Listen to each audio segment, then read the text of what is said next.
So finally, I just looked at him and I asked him, "Then what do we do?" He looked at me, confused and bewildered. I'm sure he would have done something. I'm sure he would have used some method to, or some process, or some habit to get into the water. Finally, after waiting for a few minutes, another person came and got into the water, and I had to see him the way he chose to do, sprinkle water on his head, and then get into the water, and I had to copy him. Most often, when we have to speak, we always speak in the negative. Choose to speak in the positive. Change your words. It will get you to think differently. When you choose to think differently, your neurons rewire. This has been proved. So, choose to think differently. Many years ago, when our daughter was simply a 3-year-old girl who loved to bathe, loved the warm water, she loved to be in the bathroom. While she was having her bath, for us, it was time to get her to school. It was getting late. At that moment, I told my daughter, it's time to get to school. So the point is, our daughter did not understand time. She did not understand the concept of time. So she continued to bathe. As she was continuing to bathe, I was telling her, we just have 10 minutes to get to school. Bathe quickly, finish quickly. But our daughter, who still hadn't learned the concept of time, simply didn't know what I was speaking. So I had to think. I was using sentences which we commonly use without understanding how children think. So I had to think. I paused, I thought, and then I told her, time to get out of the bathroom. And she promptly turned around and asked for the towel. Then, thereafter, we started using the sentences. Time for breakfast. Time to get to bed. Time for school. Time for homework. Time for this. Time for that. And she simply understood what we were indicating to her.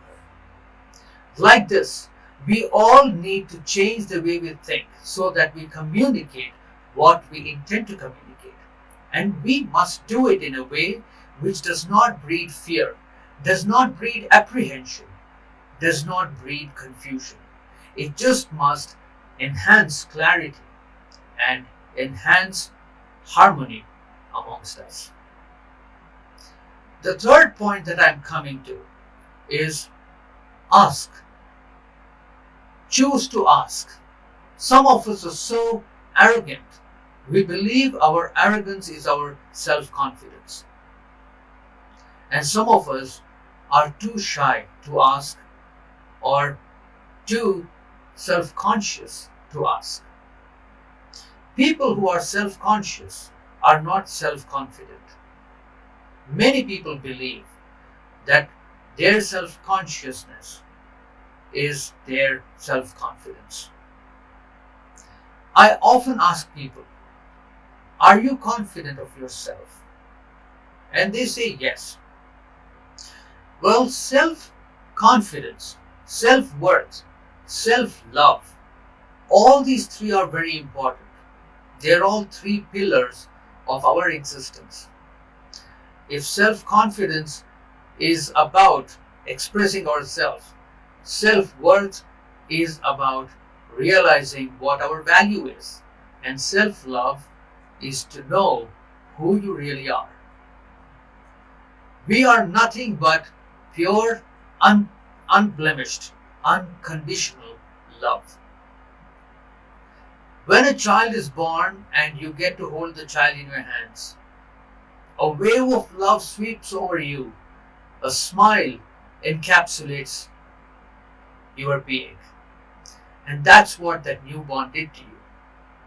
And if that's what the newborn did to you, please understand this is what you too did to everyone who held you. Everyone who held you was consumed in your love, was enveloped in your love. That's how powerful you really are. And you did nothing.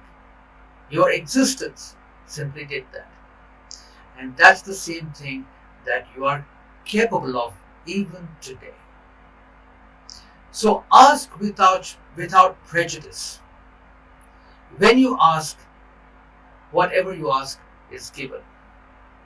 I remember a few years ago I was learning to swim. I had forgotten swimming which I had learned as a kid. So I enrolled in a professional course with another friend of mine, and we both went swimming. While I was in the pool, I got all the guidance that I needed to swim, and I was happy having learned and swimming across the length of the pool.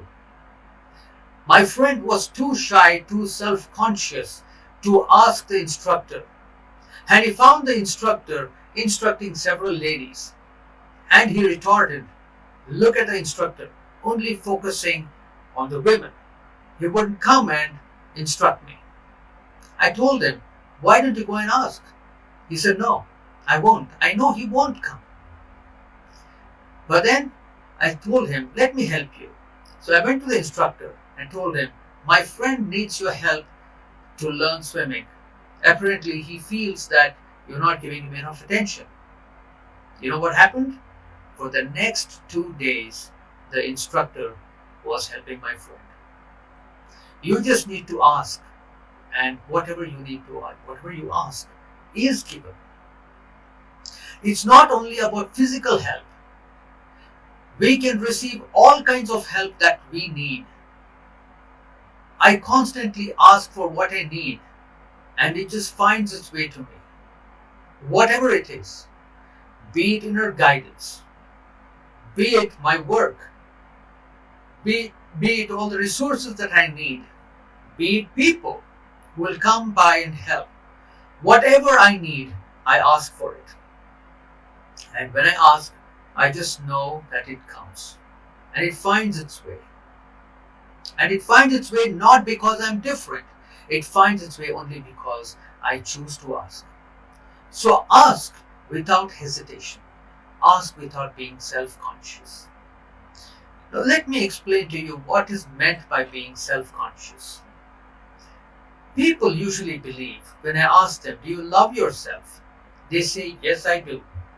But when I ask them, "Please tell me what you really mean by self-love," they tell me, "I love my body, I love my hair, I love to look at myself in the mirror, I love the way I look."